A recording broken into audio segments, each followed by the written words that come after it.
नया चैप्टर है, यूनिट 2 के अंतर्गत ये एक नया चैप्टर है, प्रेशर वेसल, ठीक ना।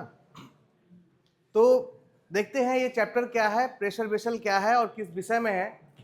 प्रेशर वेसल को हम लोग अक्सर घरों पर देखते हैं, जैसे घर में जो हमारा यूज होता है एलपीजी सिलेंडर, वो क्या है, प्रेशर वेसल है।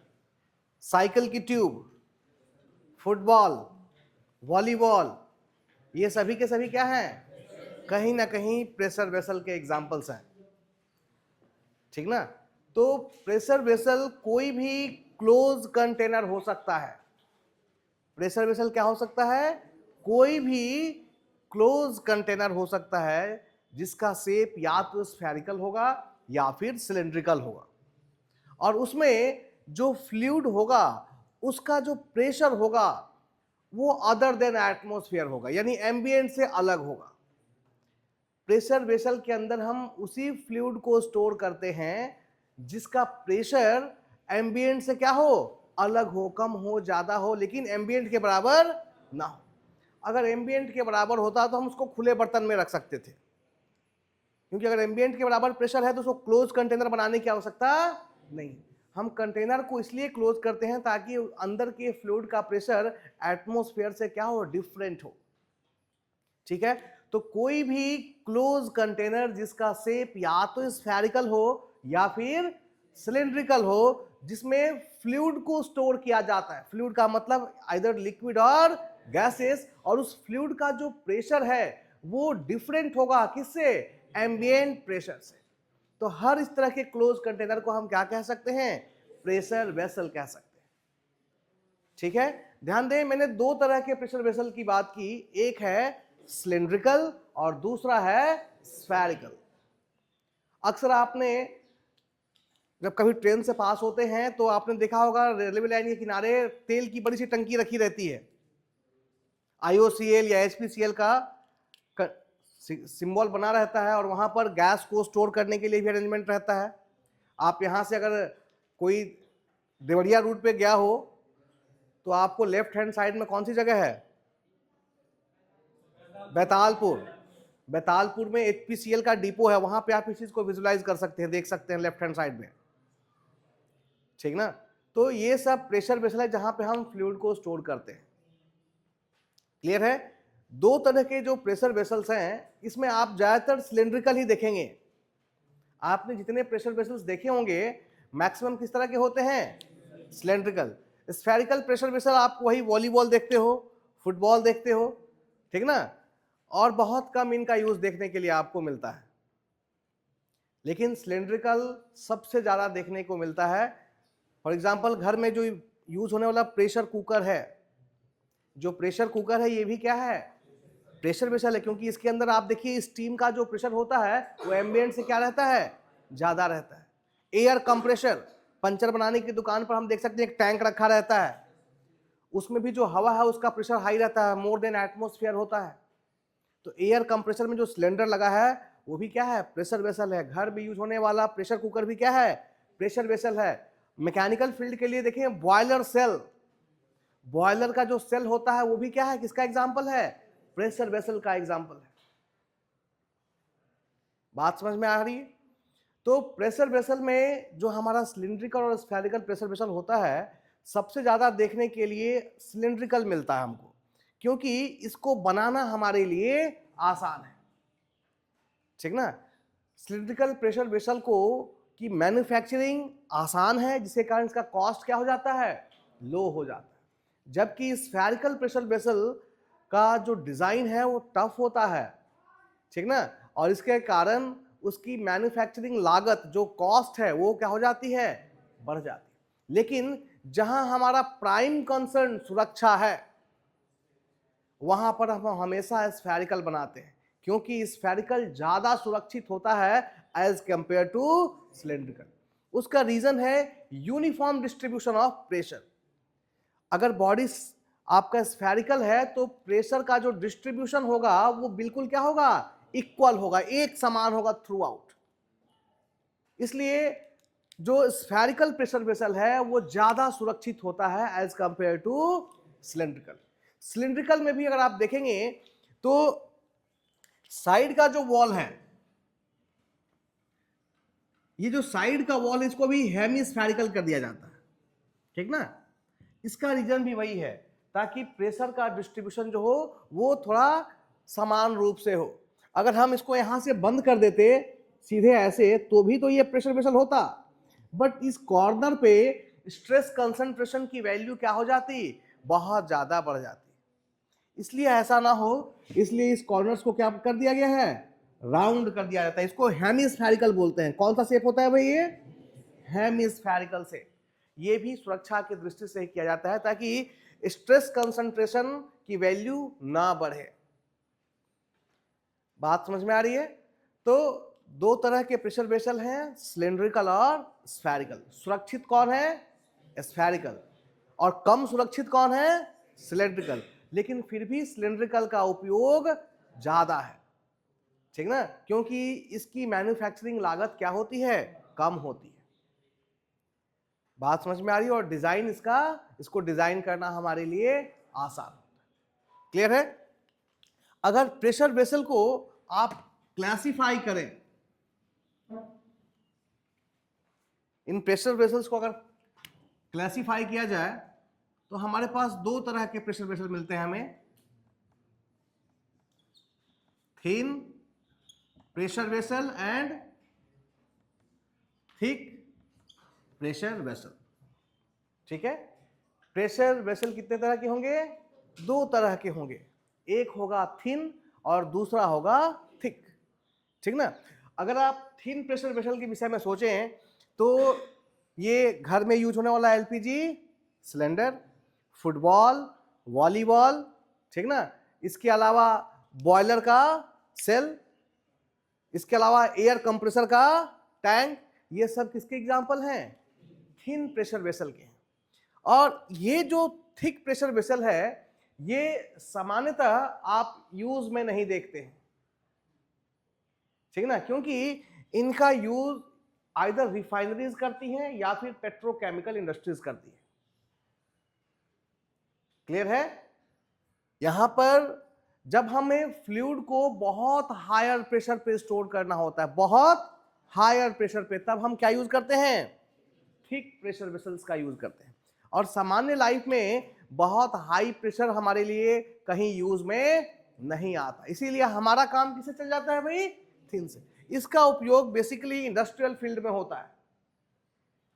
थिक प्रेशर वेसल्स किस लिए यूज होते हैं, जब हमें किसी फ्लूइड को बहुत ज्यादा हाई प्रेशर पे स्टोर करना हो, तब हम थिक प्रेशर वेसल्स का यूज करते हैं। डिसाइड कैसे करते हैं भाई कि कौन थिन है और कौन थिक है, ये डिपेंड करता है, जो भी हमारा क्लोज कंटेनर है, जो भी हमारा प्रेशर वेसल है, उसमें यूज किए जाने वाले मटेरियल की थिकनेस और उसके कंटेनर के इंटरनल डायामीटर से।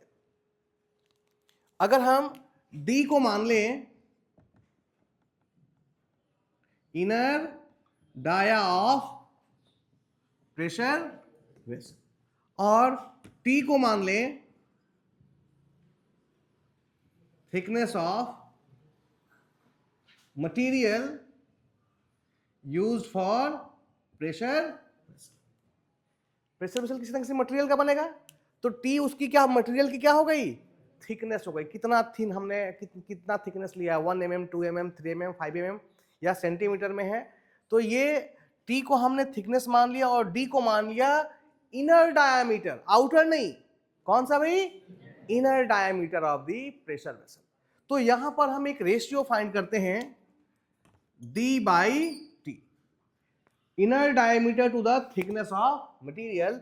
यदि इसकी वैल्यू ग्रेटर देन और इक्वल टू क्या है, 20 है, तो इसको इस प्रेशर वेसल को किस कैटेगरी में रखा जाएगा, थिन प्रेशर वेसल की कैटेगरी पे रखा जाएगा। लेकिन यदि D/T is less than 20,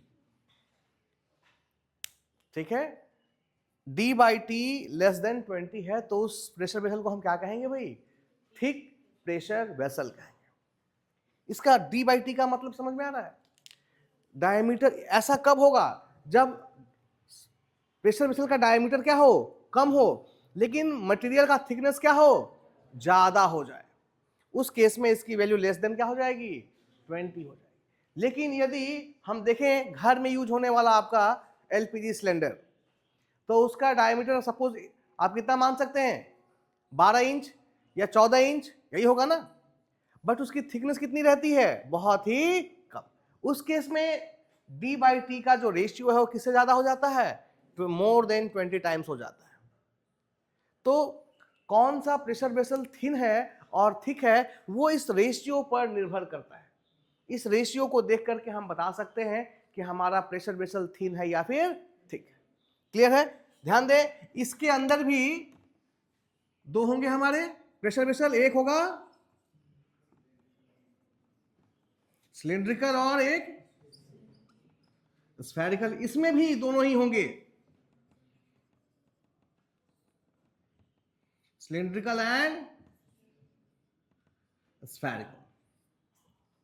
clear है? तो ये एक क्लासिफिकेशन हो गया हमारा किसका, प्रेशर वेसल का। अब आपको जो पढ़ना है, आपको सिर्फ ये पढ़ना है।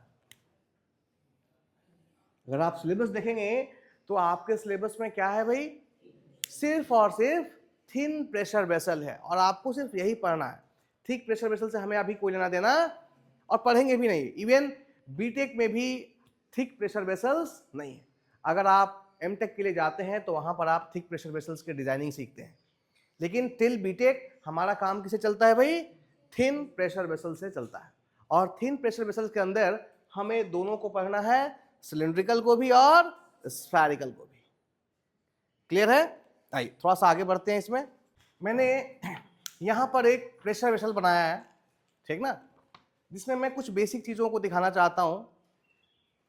इस साइड को हम लोग क्या बोलते हैं, सरकमफेरेंशियल, ठीक है, और इधर इस एक्सिस को क्या कहते हैं, longitudinal axis, along the length of the cylinder. ये जो बीच की एक्सिस गई है, इस एक्सिस को हम क्या कहते हैं भाई, लॉन्गिट्यूडनल एक्सिस। और यहां सेंटर में इसका जो ये क्या होगा, दिस इज द डायमीटर, ठीक ना, तो इसको क्या कहते हैं, सरकमफेरेंशियल, सरकमफेरेंस, ठीक ना। इसको समझने के लिए यहां से समझ सकते हैं, मैं एक प्रेशर वेसल बना रहा हूं सिलिंड्रिकल,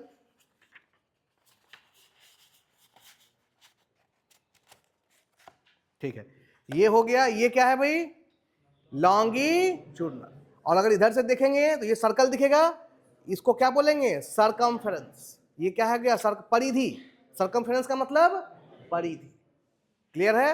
अब समझे थोड़ा सा, सिलेंडर की मैन्युफैक्चरिंग कैसे होती है, इसको जानना बहुत जरूरी है, तभी हम इसके फेलियर को समझ पाएंगे। मेन मकसद है आपका यहाँ स्ट्रेस निकालना, किस स्ट्रेस पे कोई सिलेंडर क्या हो जाएगा, फेल हो जाएगा।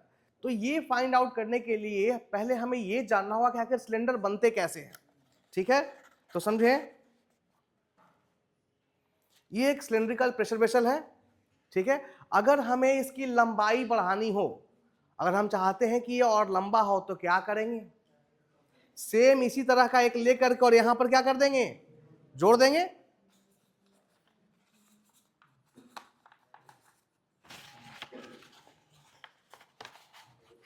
देखिए, अगर आपको प्रेशर वेसल्स की लंबाई बढ़ानी हो तो एक ये लिया और एक ये लिया और दोनों को यहां रख करके आपस में क्या कर दिया, बीच में जोड़ दिया, तो सिलेंडर की लंबाई क्या हो गई, बढ़ गई। क्लियर है? लेकिन यदि आपको इसका सरकमफेरेंस यानी डायमीटर बढ़ाना हो, तब क्या करेंगे भाई, तब क्या करेंगे, इसी सिलेंडर का हमें क्या बढ़ाना है, डायामीटर। तो हम क्या करते हैं, ध्यान दें,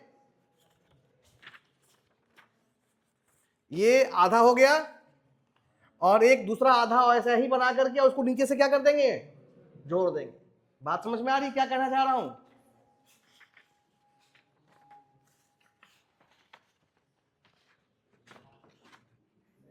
बात समझ में आ रही है? दो हाफ हाफ हो गए, इन दोनों को यहां पे रख कर क्या कर दिया जाएगा, वेल्ड कर दिया जाएगा। तो फिर आप देखेंगे इसका डायमीटर क्या हो जाएगा, बढ़ जाएगा। तो ये बनाने का तरीका होता है सिलेंडर। सिलेंडर में हम दो जगह से जोड़ लगाते हैं। अगर इसको आप ऐसे जोड़ेंगे तो वेल्डिंग यहां से लेकर के यहां तक होगी और यहां से लेकर के यहां तक। तो ऐसे परिस्थिति में क्या बढ़ा, लंबाई बढ़ा कि डायमीटर बढ़ा, डायमीटर बढ़ा। तो डायामीटर बढ़ाने के लिए आपको यहां से यहां तक पूरा वेल्ड करना पड़ा। लेकिन यदि आपको लंबाई बढ़ानी हो, ठीक ना, तो आप किसको वेल्ड करेंगे? सरकमफेरेंस टू सरकम, इसको ऐसे रख करके आपस में क्या कर देंगे? वेल्ड। ये बात समझ में आ रही है? अब जरा देखो, लंबाई के अलोंग जो स्ट्रेस होगा उसे हम लॉन्गिट्यूडनल स्ट्रेस कहेंगे, ठीक है। लेंथ के अलोंग जो भी स्ट्रेस डेवलप होगा उसे क्या कहेंगे? लॉन्गिट्यूडनल। अच्छा, लॉन्गिट्यूडनल स्ट्रेस से पहले थोड़ा सा जॉइंट के बारे में जानते हैं। इनिशियली शुरुआत में जब प्रेशर वेसल्स बनाए जाते थे तो हमारे पास वेल्डिंग की अच्छी तकनीक नहीं थी। उस समय प्रेशर वेसल्स को बनाने के लिए हम लोग रिविटेड जॉइंट का प्रयोग करते थे। रिविट की मदद से क्या करते थे? जॉइंट बनाते थे। और रिविट की मदद से भी एयर टाइट जॉइंट बनाया जा सकते हैं, ठीक ना। पहले रिविट की, और एग्जांपल देखना तो देखो, वर्कशॉप के सामने एक टंकी रखी हुई है, ठीक ना, वो रिविट की मदद से बनाई गई, वो वेल्डेड नहीं है। वर्कशॉप के पेड़ के पास एक बड़ा सा टंकी रखा गया है, उसको ध्यान से देखो, रिविट की मदद से जोड़ के बनाई गई है वो।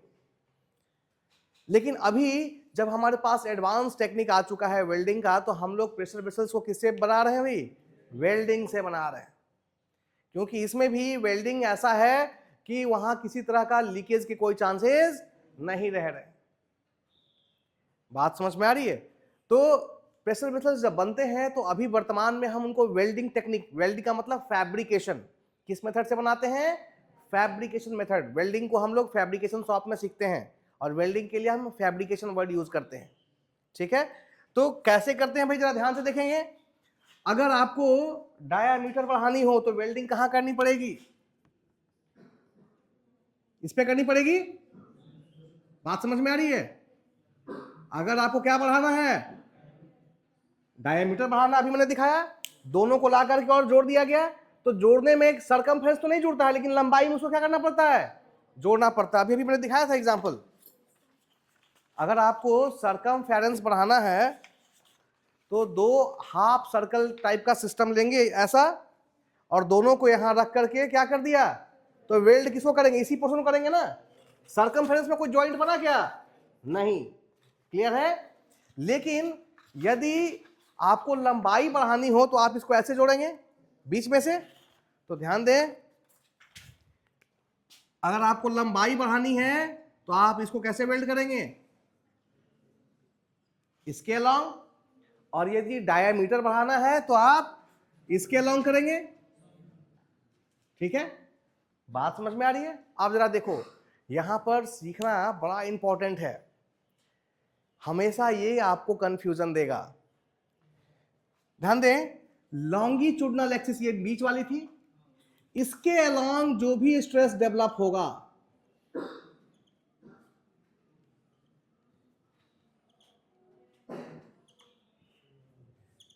स्ट्रेस का डायरेक्शन देखो किसके अलोंग है? अलोंग दी लॉन्गिट्यूडनल एक्सिस, ठीक है। तो इस स्ट्रेस को सिग्मा एल बोलेंगे। ये जो स्ट्रेस है किसके अलोंग है? Longitudinal axis. लेकिन जरा ध्यान से देखिए, इसके कारण यदि सिलेंडर फेल हुआ तो कहां से अलग होगा? इस वेल्डिंग साइड से अलग होगा कि इस वेल्डिंग से अलग होगा? किस वाले से अलग होगा भाई? बोलो। सरकमफेरेंस में होगा। यानी यही चीज पकड़ के रखना है, लॉन्गिट्यूडनल स्ट्रेस के कारण जब सिलेंडर फेल होता है तो सरकमफेरेंस के लॉन्ग फेल होता है, ठीक ना। देखिए फिर से, ये डायरेक्शन, अब इसको एक्सिस ना मानो, इसको क्या मानो? याद रखने के लिए क्या मानो? डायरेक्शन। ये जो एक्सिस था इसका हमने नाम क्या दिया था? Longitudinal axis. अब इसको एक्सिस ना बोल के बोलो लॉन्गिट्यूडनल डायरेक्शन। क्या बोलेंगे? Longitudinal direction. अब देखो, ये जो स्ट्रेस लग रहा है जो हमने रेड से बनाया है, इसका डायरेक्शन और लॉन्गिट्यूडनल डायरेक्शन की क्या है? समान है। तो अगर इस स्ट्रेस के कारण सिलेंडर फट रहा है तो जरा देखना कैसे फटेगा। ये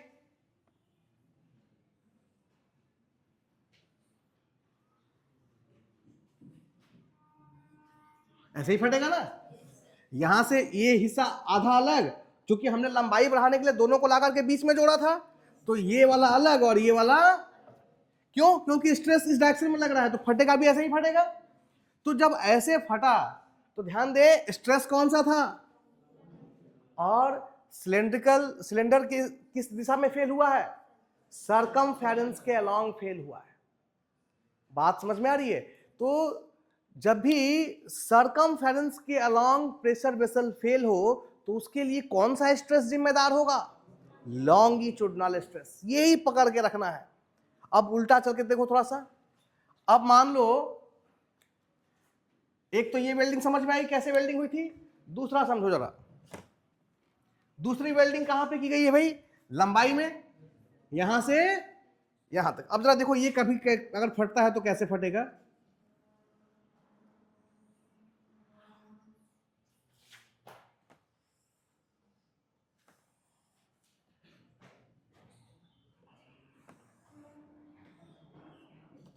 बात समझ में आ रही है?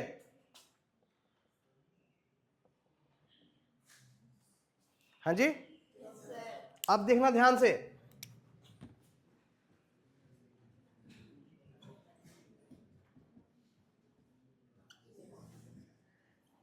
ये जो स्ट्रेस लग रहा है इसकी दिशा कैसी है, किसके अलोंग है? देखिए इधर इधर तो लॉन्गिट्यूडनल था और इधर क्या था? सरकम। तो इस स्ट्रेस की दिशा कैसी है? सरकमफेरेंस के अलोंग। सरकमफेरेंस के अलोंग जो स्ट्रेस डेवलप होता है उसको सिग्मा एच कहते हैं, हुप स्ट्रेस या सरकमफेरेंशियल स्ट्रेस। सरकमफेरेंस के अलोंग जो स्ट्रेस डेवलप होगा उसे क्या कहेंगे? हुप स्ट्रेस या फिर सरकमफेरेंशियल स्ट्रेस। क्लियर है? अब जरा देखो इसके अबाउट स्ट्रेस लग रहा है तो सिलेंडर कैसे फटेगा भाई? यहां से फटेगा। आप एक पाइप को ले लो और एक हाथ यहां लगाओ और एक इसको ऐसे खींचो तो पूरा यहां से यहां तक क्या होगा? अलग होगा। यानी ये किस डायरेक्शन में फेल हो रहा है? अब लॉन्गिट्यूडनल डायरेक्शन में फेल हो रहा है, तो उसके लिए स्ट्रेस कौन सा जिम्मेदार है? सरकमफेरेंशियल। अगर इस बात को समझ गया तो फिर चैप्टर खत्म हो गया। सिर्फ कंफ्यूजन यही होगा, और इसका एक थंब रूल है, हमेशा डायरेक्शन और स्ट्रेस उल्टा ले लो। डायरेक्शन और स्ट्रेस, अगर लॉन्गिट्यूडनल डायरेक्शन में स्ट्रेस ले रहे हो तो सरकमफेरेंस के अलोंग वो फेल होगा। सिलेंडर किसके अलोंग फेल होगा? सरकम। और यदि सरकमफेरेंस के अलोंग स्ट्रेस लिया है तो फेल किधर होगा? लॉन्गिट्यूडनल एक्सिस के अबाउट फेल। क्योंकि देखो जब ये यहां से यहां जाएगा तो ये अलग होना शुरू हो जाएगी, वेल्डिंग इसी पे थी ना। तो जब ये ऐसे हुआ तो ये सब टूट के क्या होने लगेगा? एक दूसरे से अलग होने लगेगा। तो प्रेशर वेसल दो ही स्ट्रेस में फेल होता है, एक सरकमफेरेंशियल स्ट्रेस में और दूसरा लॉन्गिट्यूडनल स्ट्रेस में। अगर लॉन्गिट्यूडनल स्ट्रेस के कारण फेल हो रहा है तो सिलेंडर दो भाग में क्या होगा? टूट जाएगा। यानी सरकम, जैसे ये भाग अलग और ये भाग कब? जब कौन सा स्ट्रेस लग रहा है? लॉन्गिट्यूडनल। अगर लॉन्गिट्यूडनल स्ट्रेस के कारण फेल होगा तो सरकमफेरेंस के पास से फेल होगा। ठीक है? लेकिन यदि सरकमफेरेंस स्ट्रेस के कारण फेल हो रहा है, जिसको कि हुप स्ट्रेस भी कहते हैं, तो लॉन्गिट्यूडनल एक्सिस के अबाउट क्या होगा? वो फेल होगा। क्लियर है? अब ध्यान दें, जब आप सिलेंडर की डिजाइन करेंगे, डिजाइन तो आप फाइनली में पढ़ेंगे, लेकिन जान लें अभी हमने पढ़ा था कुछ दिन पहले स्ट्रेस स्ट्रेन डायग्राम, ठीक ना? जब भी हम डिजाइन करते हैं तो स्ट्रेस की कौन सी वैल्यू कंसीडर करते हैं? अल्टीमेट। अल्टीमेट लेते हैं ना। जब भी हम डिजाइन करते हैं तो अभी हमने फैक्टर ऑफ सेफ्टी सिखाया था, मैक्सिमम लोड कैरिंग कैपेसिटी। तो उसके लिए कौन सा लेते थे हम लोग? दो ही स्ट्रेस था हमारे पास, अल्टीमेट या फिर इल्ड। डक्टाइल मटेरियल के केस में इल्ड लेते थे और ब्रिटल मटेरियल के केस में अल्टीमेट लेते थे, because that is the maximum value of stress. ठीक ना? तो अब मान लो इसमें हमारे पास दो स्ट्रेस है, लॉन्गिट्यूडनल स्ट्रेस है और हुप स्ट्रेस है। एक की वैल्यू 2 है और दूसरे की वैल्यू 4 है। तो जब आप प्रेशर वेसल को डिजाइन करेंगे तो हमेशा कौन सा स्ट्रेस लेंगे? जिसकी वैल्यू क्या हो? ज्यादा हो। क्योंकि यदि कोई 4 यूनिट स्ट्रेस में सुरक्षित है तो 2 में ऑलरेडी क्या होगा? वो सुरक्षित होगा। अगर मेरे ऊपर 10 यूनिट का बल लग रहा है और मैं सेफ हूं तो 5 यूनिट 7 यूनिट लेगा तो भी क्या रहूंगा, सेफ रहूंगा। इसीलिए जब हम डिजाइन करते हैं तो स्ट्रेस की हमेशा कौन सी वैल्यू कंसीडर करते हैं, जो मैक्सिमम वैल्यू है, क्योंकि अगर मैक्सिमम वैल्यू में हमारा सामान सुरक्षित है तो उसके नीचे कोई भी वैल्यू होगी हमारा सिस्टम क्या रहेगा, सुरक्षित रहेगा। क्लियर है? तो अब हमारा काम है ये जो दोनों स्ट्रेस है इनकी वैल्यू को फाइंड आउट करना, लॉन्गिट्यूडनल की वैल्यू एंड हुप स्ट्रेस की वैल्यू या सर्कमफेरेंशियल की वैल्यू, और ये देखना कि किसकी वैल्यू ज्यादा है। जो वैल्यू ज्यादा रहेगा डिजाइनिंग में हम उसी वैल्यू को क्या करेंगे, यूज करेंगे। बात समझ में आ रही है? तो आइए देखते हैं कैसे हम लोग फाइंड आउट करते हैं लॉन्गिट्यूडनल स्ट्रेस की वैल्यू और हुप स्ट्रेस की वैल्यू। सिलेंड्रिकल प्रेशर वेसल, पहले हम लेके चल रहे हैं लॉन्गिट्यूडनल स्ट्रेस, ठीक ना। और प्रेशर वेसल कौन सा लिया है, सिलेंड्रिकल। पहले हम लोग सब कुछ सिलेंड्रिकल के लिए पढ़ेंगे और फिर किस पे जाएंगे, स्फेरिकल पे जाएंगे, ठीक है। ये कौन सी एक्सिस हो गई भाई, लॉन्गिट्यूडनल एक्सिस, ठीक ना।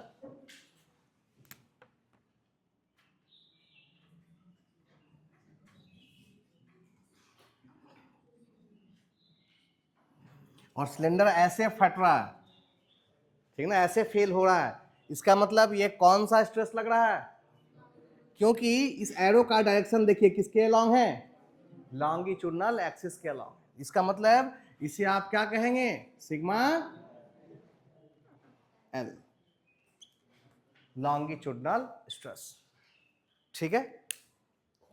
इसकी एनालिसिस करने के लिए हम लोग हमेशा इक्विलिब्रियम कंडीशन को समझते हैं, क्योंकि इक्विलिब्रियम में इसमें लगने वाला फोर्स और स्ट्रेस की वैल्यू क्या होगी, इक्वल होगी, ठीक ना।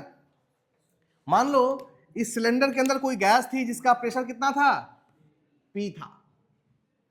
सिलेंडर के अंदर कोई गैस थी जिसका प्रेशर कितना है भाई, P है, ठीक है। अब जरा देखें, P इस डायरेक्शन में लग रहा होगा, ठीक है। ये है मटेरियल का क्या, थिकनेस। जिस सेल का, जिस मटेरियल का सिलेंडर बना उसका क्या है, thickness. Suppose this is T और this is the inner diameter of the pressure vessel. D को हमने क्या मान लिया, इंटरनल डायामीटर, और स्मॉल t को क्या मान लिया, थिकनेस मान लिया, ठीक है। ध्यान दें, जब प्रेशर फोर्स इस डायरेक्शन में लग रहा होगा तो इसको रोकने का काम कौन कर रहा होगा, मटेरियल। रेसिस्टिंग स्ट्रेस क्या होता है, resisting force per unit area. तो रेसिस्टिंग फोर्स अगर प्रेशर इधर लग रहा है तो रेसिस्टिंग फोर्स बिल्कुल उसका क्या लग रहा होगा, अपोजिट। और फॉर इक्विलिब्रियम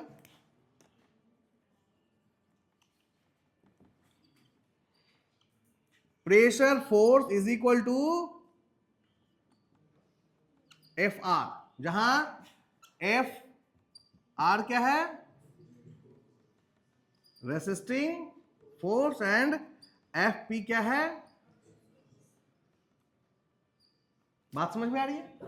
जो गैस है, जो फ्लूइड है, वो अपना प्रेशर अप्लाई कर रही होगी, और जो मटेरियल है, ध्यान दे, रेसिस्टिंग फोर्स किसमें डेवलप हो रहा होगा, जिसका मटेरियल बना हुआ है, मटेरियल ही तो रोक रहा है उसको। तो रेसिस्टिंग फोर्स किसमें डेवलप हुआ भाई, मटेरियल के अंदर, ठीक ना। प्रेशर फोर्स कितना होगा, pressure into area. Pressure force कितना होगा भाई, pressure into area. Suppose pressure हमारा कितना है, P, एरिया।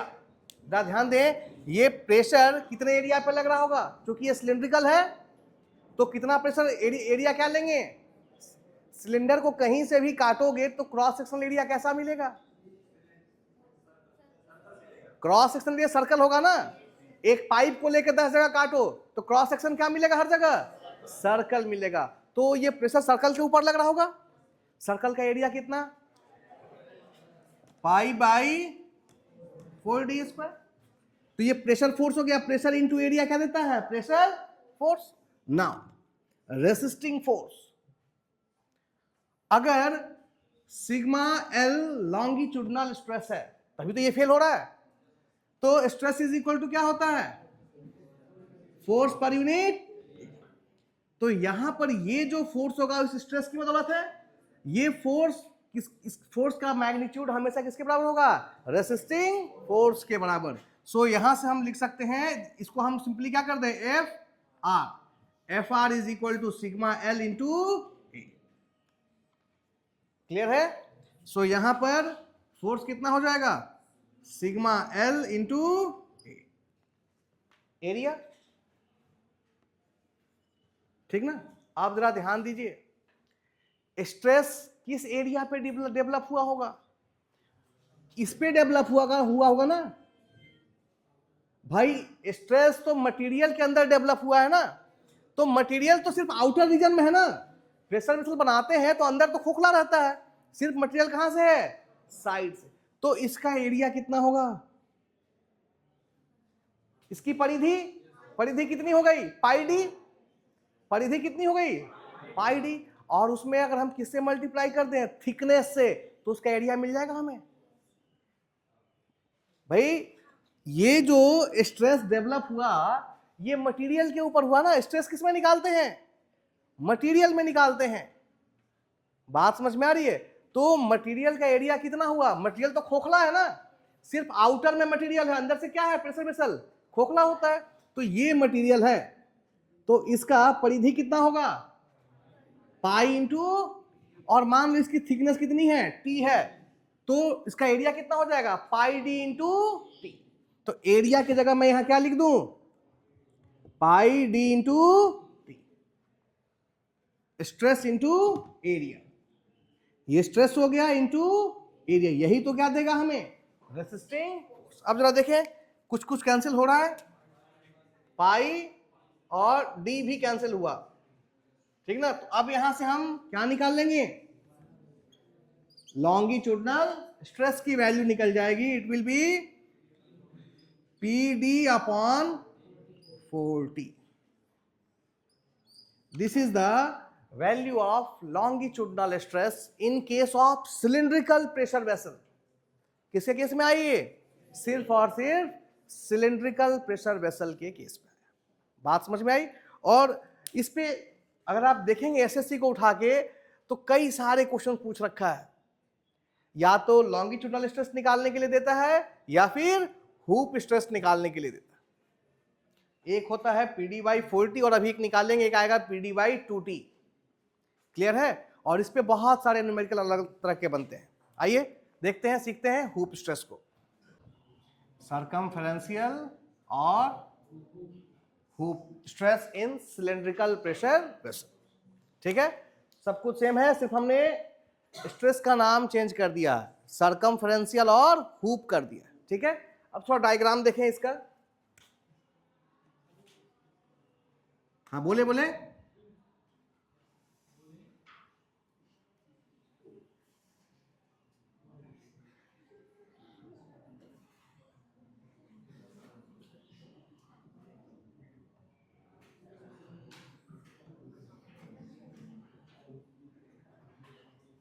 ठीक है, समझ में आ रहा है? अब हमने सर्कमफेरेंस के अलॉन्ग दिखाया है,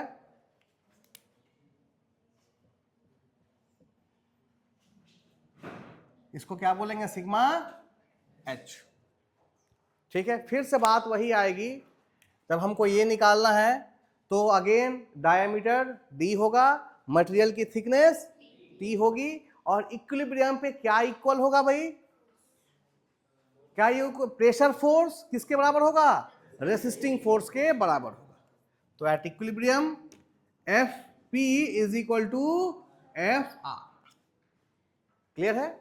अब हमें देखना है कि प्रेशर फोर्स कहां लग रहा है।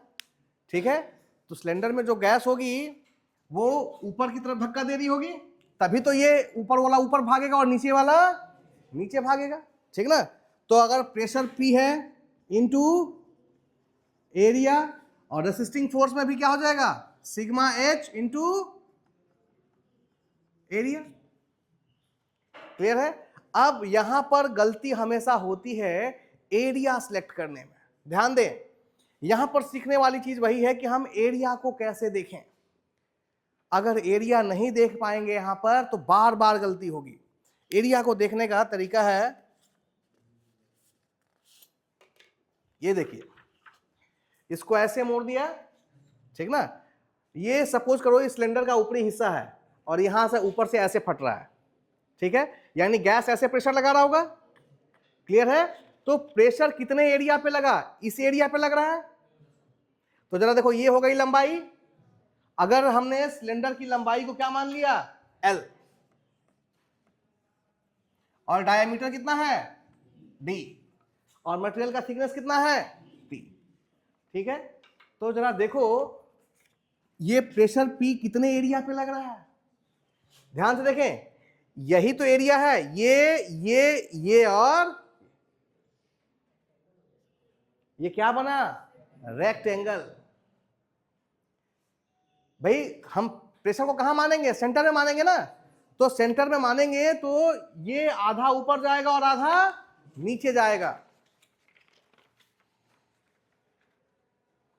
ये आधा ऊपर भागेगा और आधा नीचे भागेगा। इसका मतलब प्रेशर यहां बीच में लग रहा है, तो बीच में लग रहा है, तो ये कौन सा एरिया हुआ, ये क्या हुआ, ये एक रेक्टेंगल हुआ।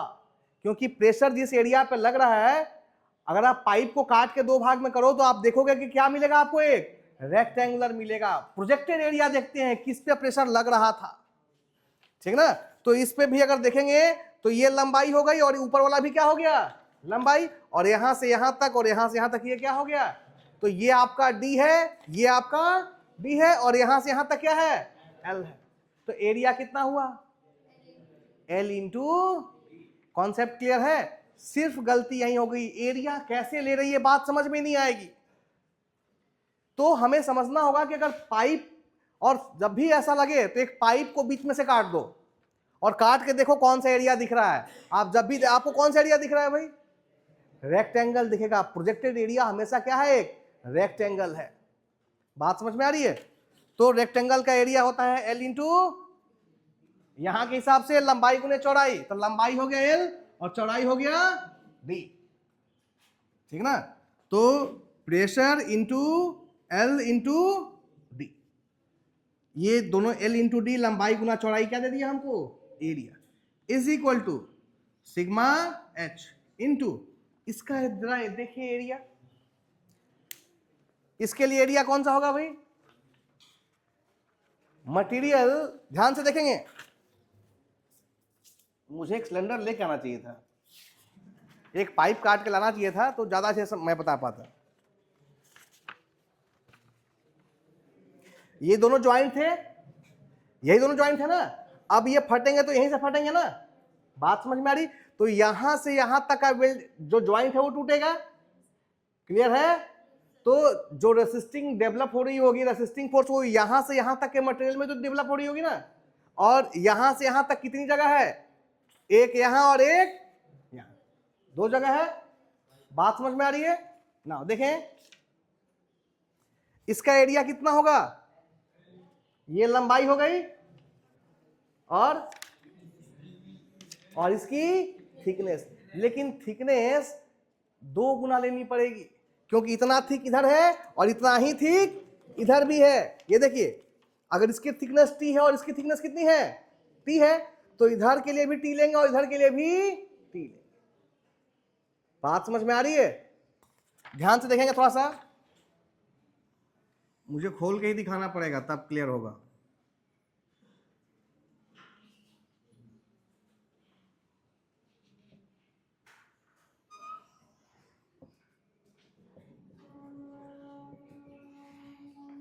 ये देखिए, आधा भाग मैं दिखा रहा हूं फटने के बाद, लंबाई यहां से कितनी हो गई और ये थिकनेस कितनी हो गई, कितनी T।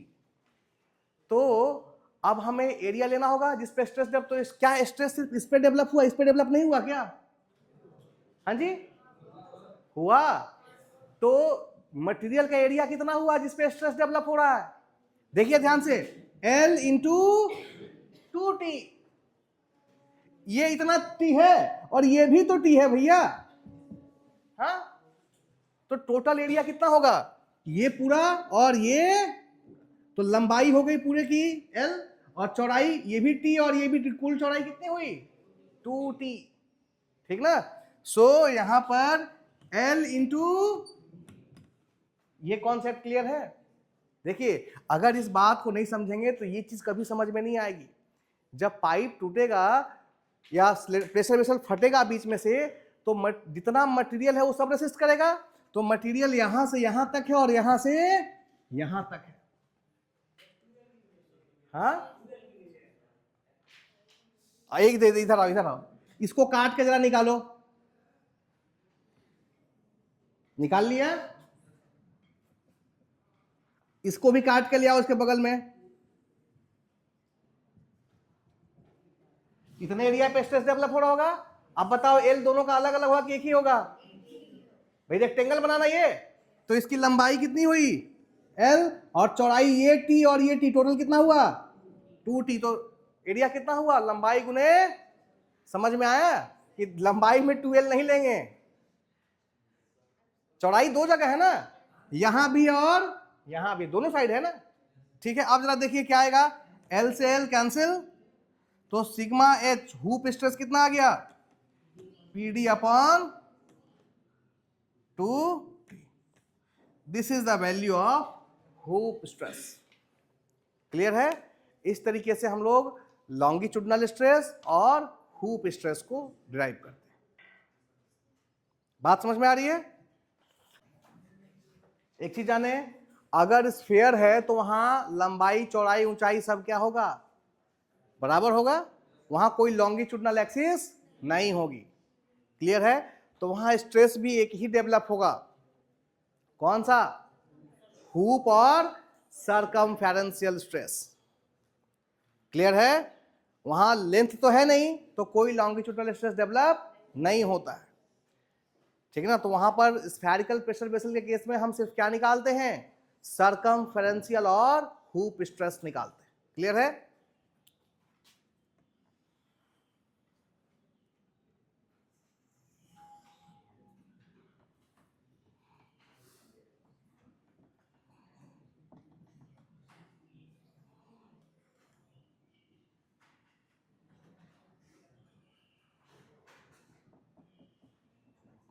समझ में आ रहा है कुछ? Now this is the T and this is the D. ये सिर्फ नीचे वाला पोर्शन को मैं दिखा रहा हूं, ऐसा ही सेम ऊपर से भी होगा। क्लियर है? इसमें थिकनेस हो गई टी और डायामीटर कितना हो गया? डी। और यहां जो प्रेशर लग रहा होगा, स्ट्रेस कैसे डेवलप हो रहा होगा? इस डायरेक्शन में। और ये इसको हम लोग क्या बोलेंगे? हुप या सरकमफेरेंशियल स्ट्रेस। ये फटेगा तो आधा नीचे और आधा ऊपर। क्लियर है? नाउ अगेन फॉर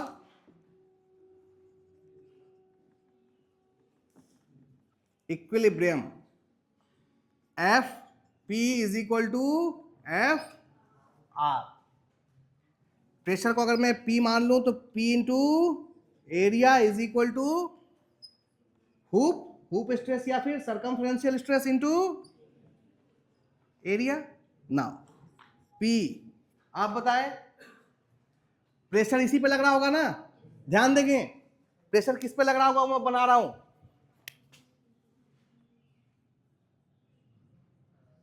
इसी पे लग रहा होगा ना प्रेशर, नीचे और ऊपर। तो वो कितना एरिया होगा उसका? वो क्या है? सर्कल ही तो है। स्फेयर को बीच में से, एक रबर की गेंद को, टेनिस बॉल को बीच में से काट देंगे तो हमें क्या देखने के लिए मिलता है भाई? सर्कल देखने के लिए मिलता है। और सर्कल का एरिया कितना? π/4 D square is equal to sigma H into, अब सिग्मा एच स्ट्रेस तो इस एरिया पे सिर्फ डेवलप होगा ना, जो साइड में मटेरियल है, मटेरियल के ऊपर ही तो स्ट्रेस डेवलप होगा। तो साइड में का एरिया कितना हो जाएगा? परिधि कितना होगा? पाई इंटू, और उसमें किससे मल्टीप्लाई कर दें? थिकनेस से। So pi into D into T. Clear है? कुछ कैंसिल हो रहा है? पाई से पाई, डी से टी। सो यहां सिग्मा हुप कितना आ गया? PD upon 4। ठीक है? तो ये स्ट्रेस कब डेवलप होगा भाई? जब हमारा, तो यहाँ सर्कमफ्रेंशियल हुप स्ट्रेस हुआ किसमें? स्फेरिकल प्रेशर वेसल, क्योंकि लॉन्गिट्यूडनल होता नहीं। क्लियर है? तो हमारे दो तरह के प्रेशर वेसल्स थे और दोनों में ही हम लोगों ने स्ट्रेस की वैल्यू निकाली। अगली क्लास में हम लोग स्ट्रेन की वैल्यू निकालेंगे, ठीक ना। एक क्लास उसमें भी लगेगा कि प्रेशर वेसल में कितना स्ट्रेन डेवलप होता है, ठीक है। हम लोग देखेंगे सिलिंड्रिकल प्रेशर वेसल में स्ट्रेन की वैल्यू और स्फेरिकल प्रेशर वेसल में स्ट्रेन की वैल्यू, और फिर हम लोग ये देखेंगे चूंकि स्फेयर है और सिलेंडर है तो हमें वॉल्यूमेट्रिक स्ट्रेन भी निकालना होगा। हमने वॉल्यूमेट्रिक स्ट्रेन पढ़ा है, तो सिलिंड्रिकल प्रेशर वेसल में वॉल्यूमेट्रिक स्ट्रेन कितना डेवलप होता है ये चीज़ सीखेंगे। तो अब इसका आधा पोर्शन रह गया है प्रेशर वेसल में कैलकुलेट द स्ट्रेन, तो वो हम लोग अगले क्लास में करेंगे।